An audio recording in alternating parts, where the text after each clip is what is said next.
Iṣẹ́ ni ògùn ìṣẹ́. Iṣẹ́ ni ògùn ìṣẹ́. Welcome back to Yoruba Dùn. I will teach you the most popular Yoruba poem. Iṣẹ́ ni ògùn ìṣẹ́. Iṣẹ́ ni ògùn ìṣẹ́. Múra síṣẹ́ ọ̀rẹ́ mi. Iṣẹ́ la fi ń dẹni gíga. Bí a kò bá rẹ́ni fẹ̀yìntì, bí ọ̀lẹ là á rí. Bí a kò bá rẹ́ni gbẹ́kẹ̀lé, a tẹra mọ́ṣẹ́ ẹni.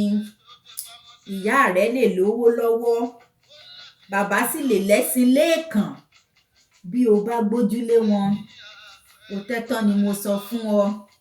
Ohun a kò bá jìyà fún kì í lè tọ́jọ́. Ohun a bá fara ṣiṣẹ́ fún ní pẹ́ lọ́wọ́ ẹni. Apálará, ìgúnpá niyè kan. Báyé bá fẹ́ ọ lónìí, bí o bá lówó lọ́wọ́, ayé á fẹ́ ọ lọ́la.